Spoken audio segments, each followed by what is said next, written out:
श्री संतोषानंद अवधूत, साथ में बैठी डॉक्टर निधि सती,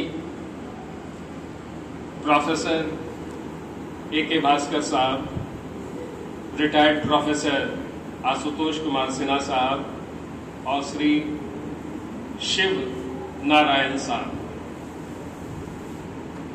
एवं हॉल में बैठे हुए विद्वज्जन, बुद्धिजीवी वर्ग, बहनों और भाइयों,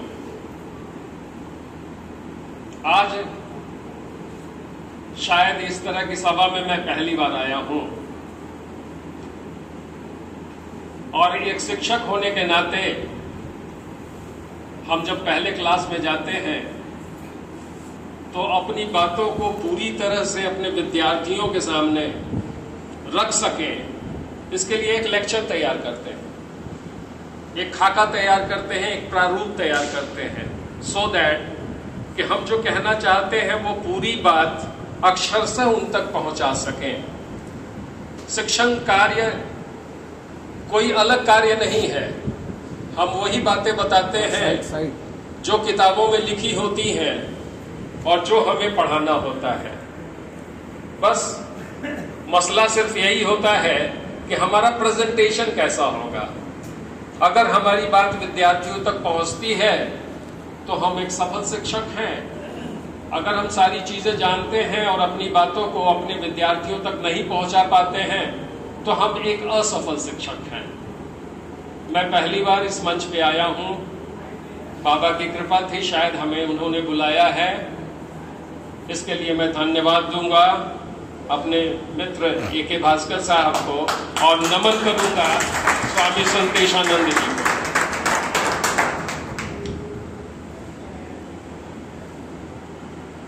मैं शुरुआत करता हूं मानव जीवन की कहानी से। अक्सर हमने सुना है कि man is a social animal. Social को हटा दीजिए अभी 2 मिनट के लिए। Man is a animal, man was a animal, still man is a animal और man is a social animal. कहानी की शुरुआत वहां से होती है जब धरती की रचना हुई होगी। ये सूरज से टूटा, किसी तारे से टूटा, कहां से टूटा, ये एक ग्रह के रूप में आया, उपग्रह के रूप में आया, जैसे भी आया, जब भी ये बना तो कहा जाता है कि ये पृथ्वी आग का गोला था। ये गोला धीरे धीरे ठंडा पड़ता गया और आग बुझती गई और धीरे धीरे ये गैस के रूप में आ गया, या कहिए गैस था, आग गैस के रूप में आया। फिर धीरे धीरे ये जमता गया और जम के ये धरती अपने स्वरूप में आया। कहीं उबड़ खाबड़ जमीन हो गई, यानी कहीं सतह इसकी नीची हो गई, कहीं सतह इसकी ऊंची हो गई, कहीं समुद्र तैयार हो गया, कहीं नदियां बन गई, कहीं पहाड़ बन गए, कहीं कुछ हो गए। इस पे मानव जीवन नहीं हुआ था, जीवन का प्रादुर्भाव इस पे नहीं था, इस पे कोई जीव जंतु नहीं थे। और कहा जाता है कि सबसे पहले अगर चल जीवन की रचना, संरचना कहीं हुई तो वो समुद्र तल में। और इसको हम अपने हिंदू शास्त्र में हम पढ़ते हैं तो कहा जाता है कि सबसे पहला अवतार मीन अवतार था। वो ऐसा अवतार जो कि जल में ही क्रिएट हुआ। उसके बाद कच्छप अवतार आया, वो ऐसा अवतार था जो जल में भी था और थल पे भी चला आता था। उसके बाद वराह अवतार हुआ जो थल पे ही रहता था और उसके बाद कई अवतार हुए, सारे अवतार आप जानते हैं। शुरुआत यहीं से हुई, यानी कि मनुष्य भी एक जानवर की तरह धरती पे विचरित होता होगा, चलता होगा, फिरता होगा, रहता होगा। और जिस तरह हर जानवर की कुछ बायोलॉजिकल नीड होती है, वो सबसे पहले होती है आत्मरक्षा, दूसरी नीड होती है भूख, और उसके बाद अपनी इच्छाएं बढ़ती चली जाती हैं।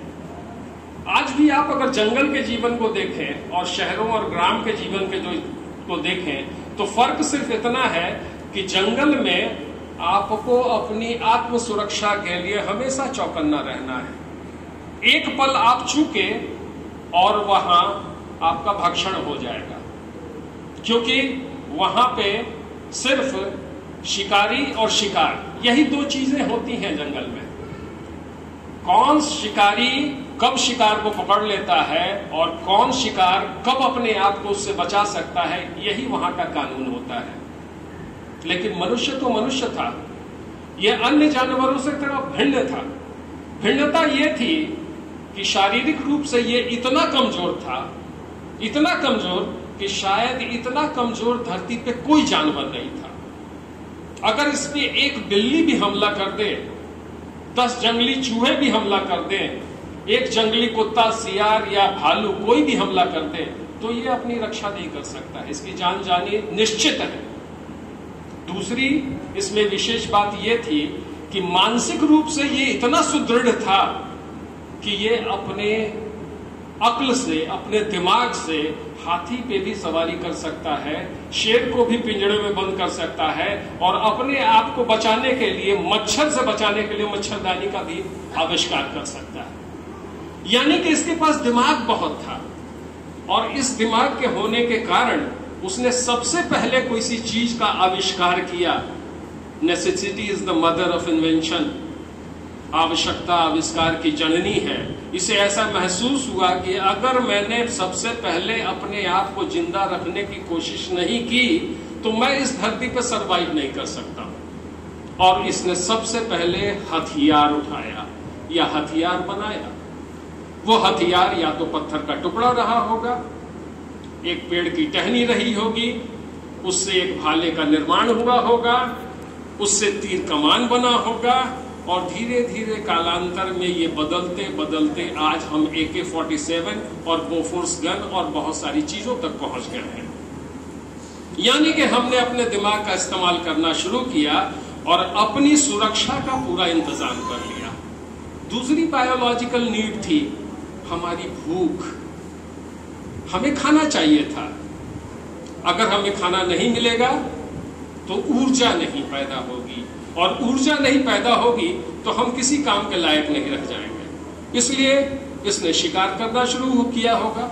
जैसे दूसरे जानवर करते थे उसी तरह ये भी दूसरे जानवर की तरह शिकार करता होगा। या तो खरगोश को खाया होगा, या चूहे को खाया होगा, या बंदर को खाया होगा, या पेड़ पौधे को चबाया होगा, पत्तों को चबाया होगा, कंदमूल फल को खाया होगा। और इसी प्रोसेस में वो आविष्कार करते करते आज गेहूं, चावल, नूडल्स, पिज्जा, बर्गर और कहां कहां तक वो पहुंच चुका है। इसने